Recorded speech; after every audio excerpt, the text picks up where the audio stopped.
নমস্কার বন্ধুরা, secret gardener চ্যানেলে সবাইকে স্বাগত। বন্ধুরা, আজকে এই যে দেখতে পাচ্ছ চন্দ্রমল্লিকা, হ্যাঁ বন্ধুরা, চন্দ্রমল্লিকার চারা ইতিমধ্যে যেহেতু শীতের সিজনটা আস্তে আস্তে শেষ হতে শুরু হচ্ছে, কারণ পশ্চিমবঙ্গে আমাদের হালকা গরম পড়তে শুরু করেছে। তো বন্ধুরা, এই শীতের শেষে আমাদের চন্দ্রমল্লিকার গাছ যে ভরপুর ফুল দিয়ে এসেছিল শীতের সিজনে, তো সেই শীতের সিজন শেষ হতেই গাছের গোড়া থেকে এই যে দেখতে পাচ্ছ নতুন ডাল গজানো শুরু করেছে। এই যে গাছের গোড়া, অর্থাৎ গাছের গোড়ার একটু পাশের দিকে যে মাটি থেকে নতুন ডাল বেরিয়ে আসছে, এই ডালটা কি বন্ধুরা? এবং এই ডালটা এখনই বা কেন বেরোচ্ছে, যখন গাছের ফুলের সিজন বা ফুলের ফ্লাওয়ারিং পিরিয়ড শেষ হওয়ার পর কেন বেরোচ্ছে গাছের ডাল? এটা অনেকেরই প্রশ্ন হয়। কিন্তু বন্ধুরা বলে দিই, আজকে এইটার জন্যই ভিডিওটা করা। তো বন্ধুরা, শেষ পর্যন্ত ভিডিওটা দেখতে থাকো এবং চ্যানেলটি অবশ্যই সাবস্ক্রাইব করে নিও এই ধরনের বাগান বিষয়ক এবং ছাদ বাগান, এছাড়া আপনার বেলকনির বাগানকে খুবই ভালো সাজিয়ে তোলার জন্য। তো বন্ধুরা, এই যে বাগানের যে নতুন পদ্ধতি আজকে দেখাবো, বা যে পদ্ধতিটা আজকে অনেকে জানে না যে কি করা উচিত এই ডালগুলো বেরোলে। বন্ধুরা, গাছের গোড়া থেকে যখন ফ্লাওয়ারিং পিরিয়ডের পর এই যে নতুন ডাল বেরিয়ে আসছে দেখতে পাচ্ছ, পুরোপুরি গোড়া থেকে নয় বন্ধুরা, মাটির কিছুটা দূরে, গোড়া থেকে কিছুটা দূরে দেখতে পাচ্ছ নতুন ডাল বেরিয়ে এসছে। কেন বন্ধুরা?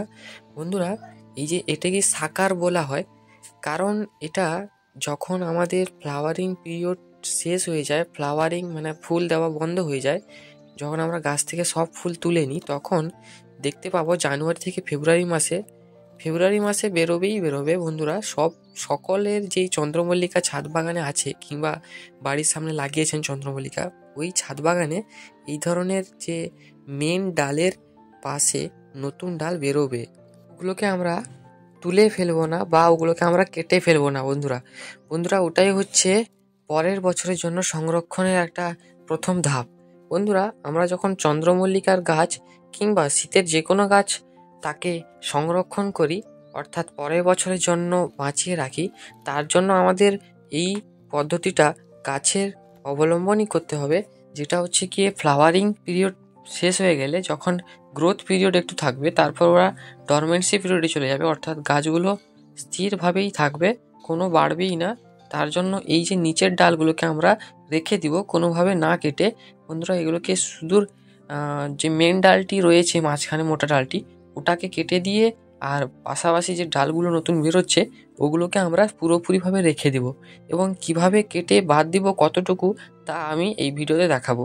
বন্ধুরা, এগুলিকে কেটে দেওয়ার পর আমরা একে কিছু সার এবং কিছুটা তরল সার দিয়ে একে এই মুহূর্তে একে বাড়িয়ে দিব, এবং বাড়িয়ে দেওয়ার কথার অর্থ হচ্ছে একে একটু খাবার দিয়ে দিব, যাতে এই নতুন ডালগুলো যেগুলো বেরোচ্ছে সেগুলো ভালোভাবে বড় হতে পারে, যাতে পরের বছরের জন্য আমরা ভালোভাবে নতুন গাছ রূপান্তর করে সংরক্ষণ করতে পারি। এইভাবে বন্ধুরা, আমরা যে কোনো কাটার কিংবা ব্লেডের সাহায্যে খুব ভালোভাবে এবং খুব সতর্কতা অবলম্বন করে, অর্থাৎ ব্লেডে যদি কাটা হয় তাহলে খুবই সাধারণ ব্লেডে এবং ধারালো ব্লেড হলে খুবই সাবধানতা অবলম্বন করে আমরা মেন ডালটিকে আস্তে করে কেটে দিব। এবং এই যে দেখতে পাচ্ছ এখন গাছের যে পরিস্থিতি, এখন যে নতুন ডাল কিংবা নতুন পাতাযুক্ত যে ডালগুলো রয়েছে সেগুলোকে রেখে বড় বড় যে পাতা বা পুরনো পাতাগুলোকে ছেটে দেব, বড় পাতাগুলো। তো এই মুহূর্তে দেখতে পাচ্ছ কত সুন্দর অবস্থা রয়েছে গাছের। আর এরপর যে এই ডালগুলো যত বড় হবে তত দেখতে আরো সুন্দর লাগবে, আর পরের বছরের জন্য এই গাছটা সংরক্ষণের যোগ্য হয়ে উঠবে। বন্ধুরা, এইভাবে আমরা চন্দ্রমল্লিকার সংরক্ষণ খুবই সহজেই বাড়িতে করতে পারবো। আর এতে যদি আমরা কোনো ফাঙ্গাস কিন্তু যদি ফাঙ্গাসের কোনো অ্যাটাক হয় তাহলে আমরা ফাঙ্গিসাইড ব্যবহার করে এর হাত থেকে রক্ষা করতে পারি, আর একে আমরা বড় করে তুলতে পারি। বন্ধুরা, এই হলো আজকে ভিডিওর মূল বিষয়, এবং দেখা হচ্ছে পরের ভিডিওতে।